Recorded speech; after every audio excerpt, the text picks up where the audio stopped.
So it is such a pleasure to be here with you today to discuss thriving through menopause and for decades to come with lifestyle as medicine. So here's a picture I drew back when I was in kindergarten. So you can tell that I knew that I wanted to be a doctor from the time I was very young. And you can see that I thought I would be a very happy doctor. I have a big smile on my face. My patient looks very happy there. And I grew up eating healthy foods that my mom cooked with ingredients from my dad's garden. I exercised. I got enough sleep. I wasn't super stressed. So when I went to medical school and then did my residency training in obstetrics and gynecology, it was hard to keep living that healthy life. In addition to not really receiving education or very much education about nutrition and physical activity and stress management, I also had meals that were from drug representatives, or I would sometimes eat from the McDonald's in our hospital basement, which was sometimes the only thing that was open in the middle of the night. I would join patients there pushing their IV poles, and I would try to make the healthier choices. But when you're at McDonald's, it's a challenge. I didn't get a lot of sleep. I would work many 24-hour shifts. I usually worked 100-hour work weeks, and I didn't exercise a lot. So my lifestyle behaviors really suffered. And with that, I feel like I really went from thriving prior to medical school to just surviving when I was in my medical school and residency training. So I got out of training. I finished my training and I moved back to Colorado where I grew up. And I was like, I need to get my own health back in order. And I wanted to help my family be as healthy as possible too. And so I started really digging into the research around nutrition and physical activity and stress management.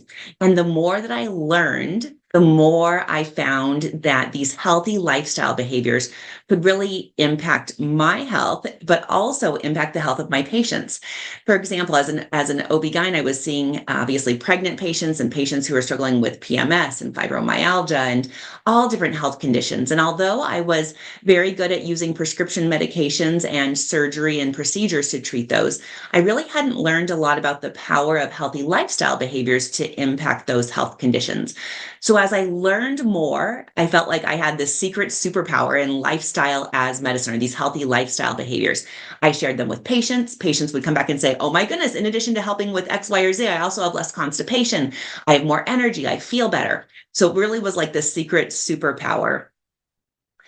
Now, why is this so important? Why is it so important that I learned about lifestyle as medicine? And when I refer to lifestyle medicine throughout this presentation, I'm just referring to the use of any evidence-based healthy lifestyle behavior, including nutrition, physical activity, stress management, sleep, social connection, avoiding risky substances to prevent, treat, and sometimes reverse chronic disease. Now, why is this such a big deal? So I pulled this information from the World Health Organization, and it looks at female life expectancy or healthy life expectancy. And so when you do this in the United States, women have fall 42nd in terms of countries as far as health, as far as life expectancy. However, when you pull up healthy life expectancy, so how many healthy years can we expect to live? I couldn't even find the United States on the first page of data. So although we're 42nd in terms of life expectancy, we're actually 83rd globally in terms of healthy life expectancy. So people in Lebanon, you can see we're right a little bit worse than Lebanon, Venezuela, Jordan, Nicaragua, Mexico, Jamaica. So there are people in 82 other countries globally who live on average more healthy years of life as females, even though we spend more than any other country on healthcare. So there is a major problem. So my goal with lifestyle medicine, our goal with lifestyle medicine is not just to lengthen the lifespan, right? We want a longer health span, more of those healthy years of life.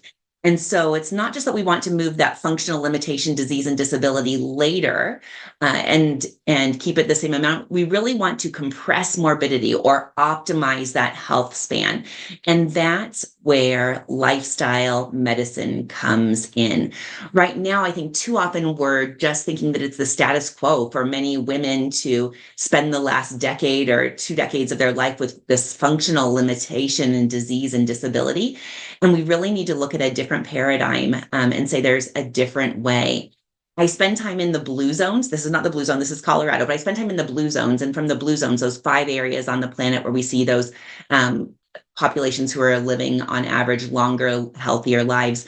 We learn a lot from them and learn that there's a different way to age. So I moved back to Colorado. I embraced lifestyle medicine again. I became healthier again. My family healthier. These are my 3 kiddos. We had a new puppy. Everything was as great as it could possibly be. I am a professor at our university where I started the first Bachelor of Science in Lifestyle Medicine in the United States. Everything was good. I also was on the board of the American College of Lifestyle Medicine, the large professional organization, over 11,000 healthcare professionals dedicated to preventing, treating, and reversing chronic disease with lifestyle medicine.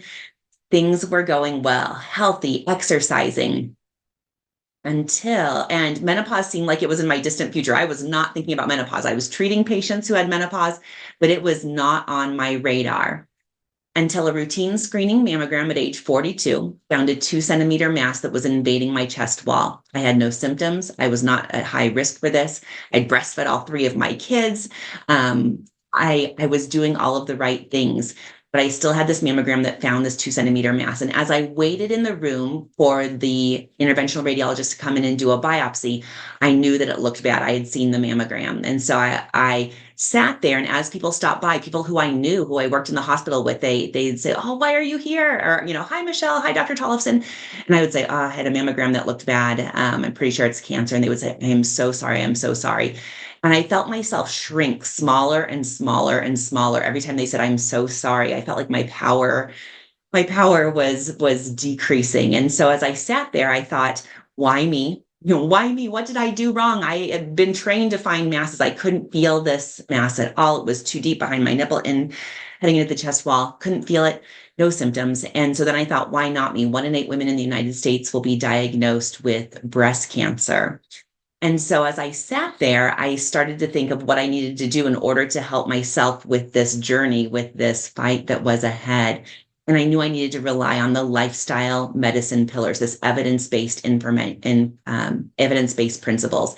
So nutrition, movement, sleep prioritization, stress management, and social connection. These were things that I was already using, that I knew that science behind, but I knew I was going to have to rely on them now more than ever before. So I decided at that moment, while I was waiting for that doctor to come in, I actually purchased these pair of pink tennis shoes, and I now have like 3 or 4 pairs of pink tennis shoes. So I thought, okay, well, if I'm going to do this, I'm going to do it in style. I'm going to buy some new pink tennis shoes and embrace the breast cancer survivor movement and be as healthy as I can through whatever lies ahead.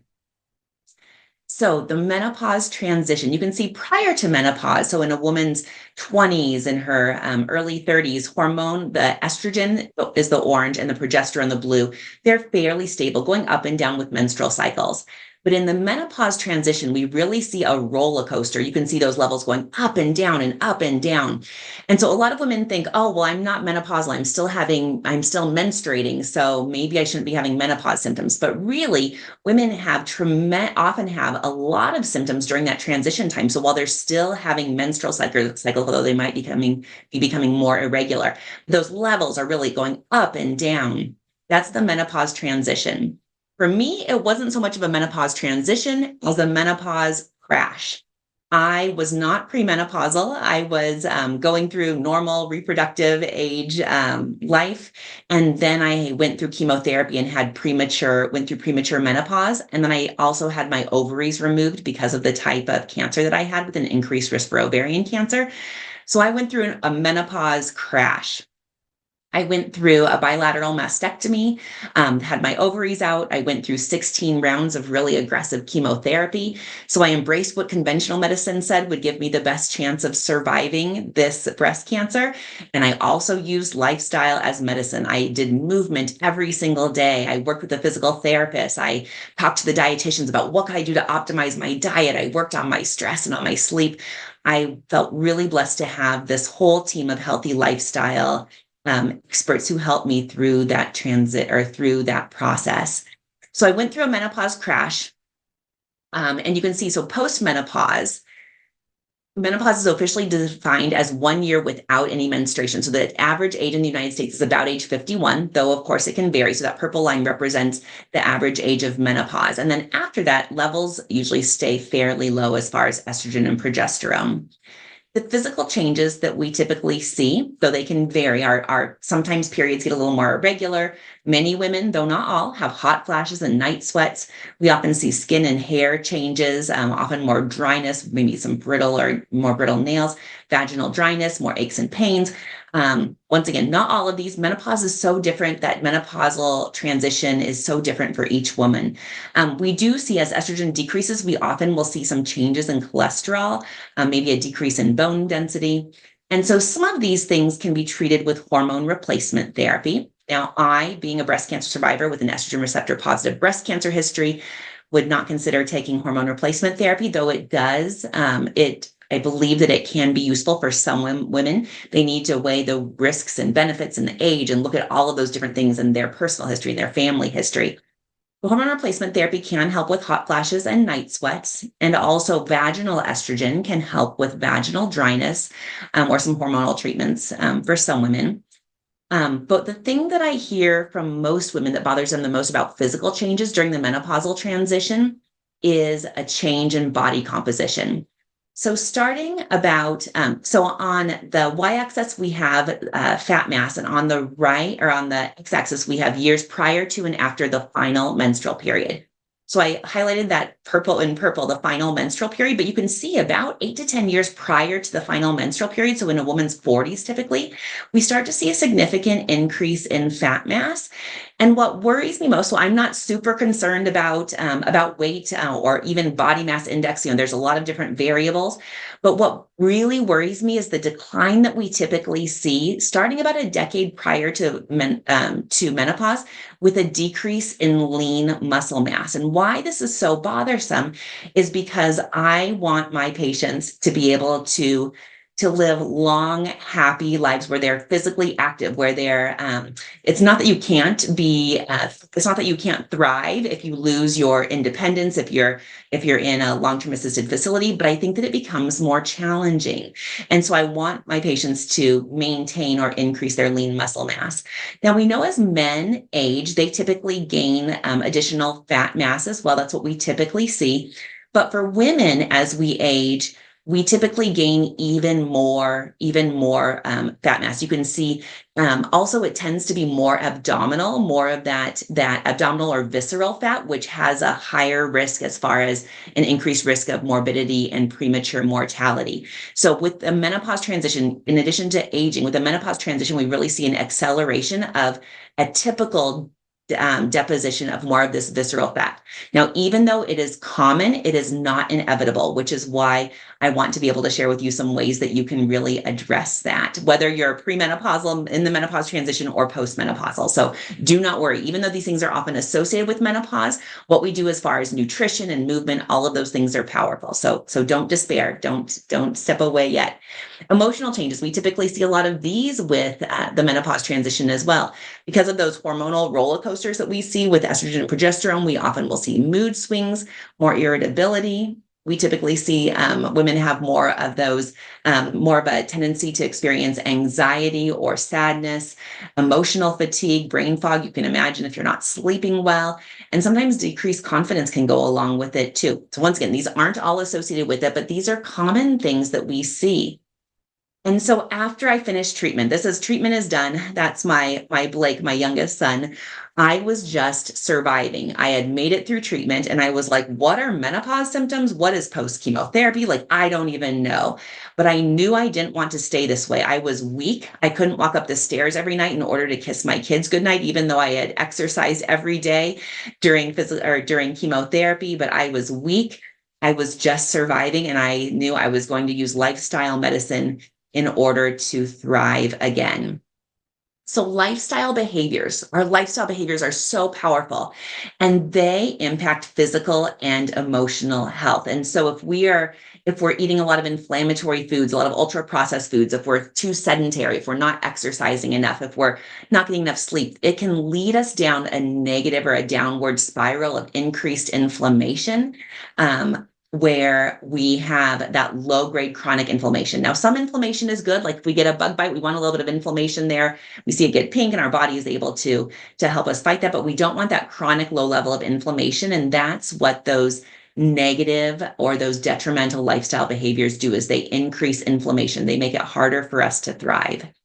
So I share all of this with you. So first of all, that you can have some self-compassion. Going through the menopause transition is hard.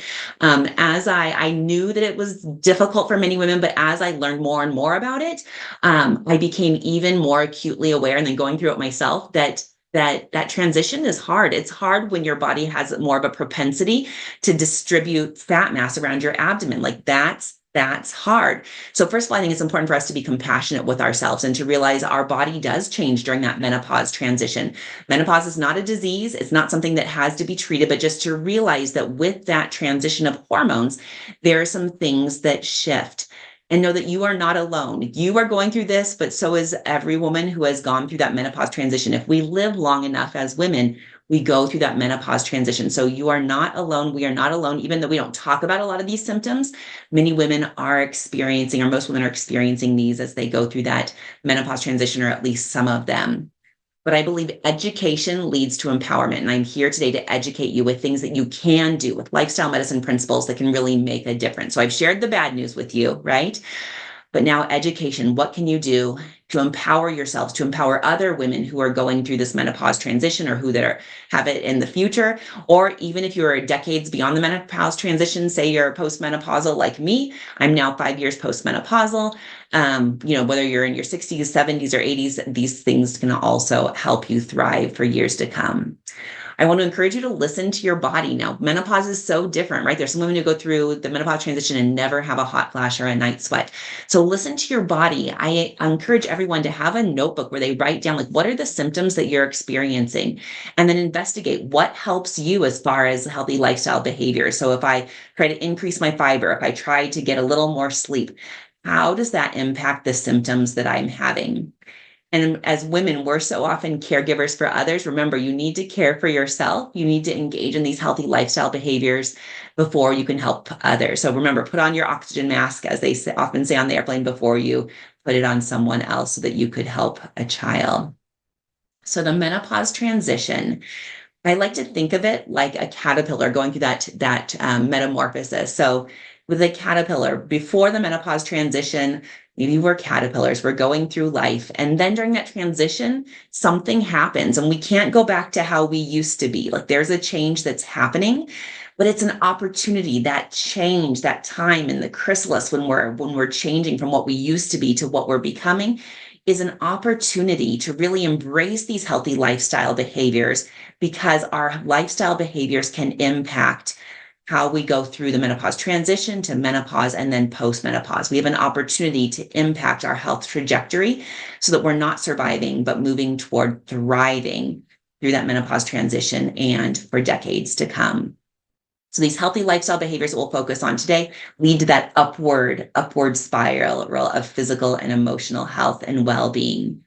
Also, the exciting thing is it's not only going to decrease your risk of cardiovascular disease, decrease your risk of type 2 diabetes, help with a healthier weight, and decrease your risk of dementia. All those things are really good. Those are really good and really important. And I think you probably already know those.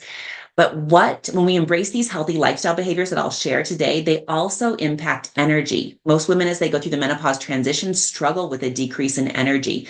As estrogen decreases, so do our number of mitochondria, the powerhouse of the cells, and they're not as functional. And so physical activity can help with that. So these changes help with energy. They help with our functional ability, right? I want to be able to travel when I'm in my 80s and 90s, and I want to be able to lift that suitcase, and I want to be able to get it off the thing when it comes down and goes around the belt. I want to be able to do that with ease.